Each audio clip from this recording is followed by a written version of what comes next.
Kalau kita berbicara tentang pariwisata, Pak, Lombok ini kita cukup bangga ya dinobatkan sebagai World Best Halal Tourism. Nah, ini apa dibalik target untuk menetapkan Nusa Tenggara Barat atau Lombok pada khususnya sebagai tempat wisata yang Muslim friendly? Apa yang bisa kita inovasikan? Kita lihat peta wisata dunia, ternyata Muslim friendly tourism atau halal tourism itu trennya naik terus. Bahkan halal lifestyle itu sampai 200 miliar dolar nilainya satu tahun, Mas Iqbal. Artinya ada pasar yang besar sekali, yang nilainya ribuan triliun, yang selama ini kita belum secara sungguh-sungguh mencoba untuk menariknya ke Indonesia.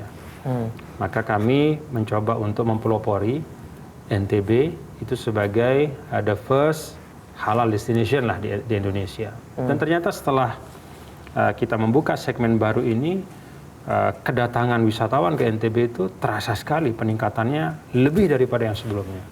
Sehingga 2017 kemarin angka kunjungan kita sampai 3,5 juta wisatawan.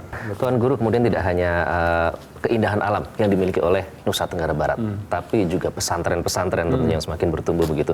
Kalau kita berbicara tentang pesantren, saya mengutip Tuan Guru sedikit waktu itu pernah berbicara bahwa santri itu sudah biasa dengan nilai nasionalisme dan juga kebangsaan. Tentu. Di mana hubungannya dan apa yang bisa kita tarik maknanya dari situ? Karena di pesantren itu diajarkan salah satu ekspresi keberagamaan kita adalah cinta pada tanah air. Dan bentuk real dari cinta tanah air itu pertama tentu membelanya, memerdekakannya dari penjajahan, lalu setelah itu membangunnya dengan sebaik-baiknya. Jadi cinta tanah air, membangun negara itu bagian tak terpisahkan dari pelaksanaan ajaran agama. Itu yang ditanamkan kepada kami di pondok pesantren. Nah, bagaimana konteksnya untuk sekarang? Saya pikir tetap saja pesantren itu menjadi tempat persemaian bagi anak-anak bangsa yang bisa menjadi pemimpin-pemimpin Indonesia, bisa membangun Indonesia bersama elemen-elemen anak-anak bangsa yang lain.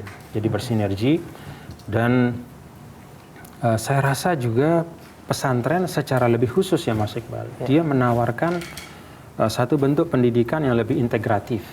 Tidak hanya bicara tentang kecerdasan, tetapi juga membangun spiritualitas yang tinggi dan kepekaan sosial yang sangat kuat. Dan itu yang kita perlukan untuk Indonesia. Tuan Guru, menarik. Ini berbicara tentang agama tapi juga tentang nasionalisme dan kebangsaan. Tapi kalau kita kaitkan dengan konteks kekinian, ada pihak-pihak yang berusaha untuk membenturkan antara agama dengan nasionalisme. Bagaimana kita menghadapi hal seperti itu, Tuan Guru? Fenomenanya ada sebagian kita yang lalu kemudian suka membenturkan hal-hal yang baik ini. Kita lupa bahwa kalau hal-hal yang sifatnya intangible asset ini kan aset yang tidak terlihat nih. Aset kita yang terlihat ya tentu infrastruktur dan segala macam, tapi tatanan nilai ini kan tidak terlihat tapi sangat penting. Kalau kita membenturkan intangible asset ini, maka yang rugi kita sebagai bangsa. Karena itu tidak akan berdampak apa-apa kecuali kita sebagai bangsa akan semakin lemah. Karena antar anak bangsa akan berseteru di dalam hal-hal yang sebenarnya tidak perlu diperseterukan. Setelah 2 periode ini, rencana nanti purna tugas yang sudah disiapkan apa? Sudah ada yang terfikir tidak, Tuan Guru? Secara spesifik mungkin belum, tetapi saya masih ingin berkontribusi untuk Republik.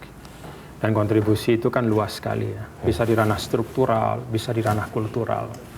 Dan saya pikir semua tempat itu mulia. Ya. Dalam pemerintahan itu mulia selama digunakan untuk hal yang baik. Di luar pemerintahan itu juga mulia selama digunakan untuk hal yang baik. Jadi saya yakin betul bahwa Allah Subhanahu wa Ta'ala sudah punya skenario untuk semua hambanya. Ketika saya di tempat ini pun tidak pernah ada cita-cita ketika kecil misalnya menjadi gubernur. Ya Allah saja yang meletakkan.